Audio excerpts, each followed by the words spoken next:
25 seconds, man, counting.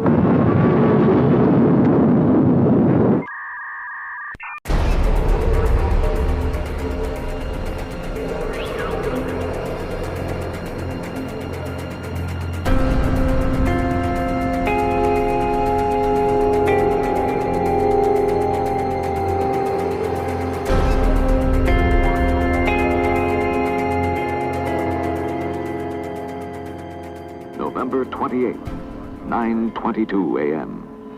25 seconds, man, counting. Atlas on internal power. Arm switch to arm. 10. Gina ready, switch on. Spacecraft to internal power. 5. Clear to launch. We're counting. Engine start.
For 8 hours and 35 minutes, the figures cascade to the Earth from the spacecraft. 240,000 bits of binary code, representing the shading of 40,000 dots that will finally make up the first picture. A complex system of computers is required to convert these numbers into pictures. But some workers decide to hand-make their own picture of Mars by shading the numbers. A fanciful exercise, but one that gives Robert Layton a chance to commune with numbers from Mars, whose picture equivalent he can hardly imagine. Bill Trister's printout, I thought I saw some very low numbers. Only 37 to 38. 15, 20, 21 to 15. Get us there, Dan.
You know, I was just waiting with bated breath to see the first pictures come back, and I was expecting to see canals and ancient cities, and I was a little disappointed to see craters in this moon-like landscape, but it was still very inspirational to me. If you read the Martian Chronicles and you saw the images, the drawings of Mars that Percival Lowell made, you know, you had the idea that there may have been a civilization on Mars, but Mars was a dying planet, and maybe the cities were all dead and there were no more Martians there, which is kind of the theme of the Martian Chronicles, you know, that the Martians were all dying out. But Mariner 4 kind of put the nail in the coffin, you know, there were no cities on Mars. Mariner 4 just took a small set of snapshots across the planet of Mars, and it was a very narrow view of Mars, so we didn't see Mariner Valley, we didn't see the volcanoes, but we did learn something about the geology of Mars from that, and it kind of whet our appetite for the missions that followed. The images came back as just ones and zeros and numbers for what the pixels were like. And so some people at JPL printed it out, on a printer and had this big long printout, and they had colored pencils and they were just coloring in, what the numbers said to come up with the first images. We've had many missions to Mars, and right now in the Mars program, we have 3 orbiters and 2 rovers at Mars, and they're all creating, producing incredible science. And all of this is very helpful, looking forward to paving the way for humans to go to Mars. Because there's a lot we need to know about potential landing sites, where water is on Mars. We now know that there are areas of Mars that have huge subsurface glaciers with lots and lots of fresh water.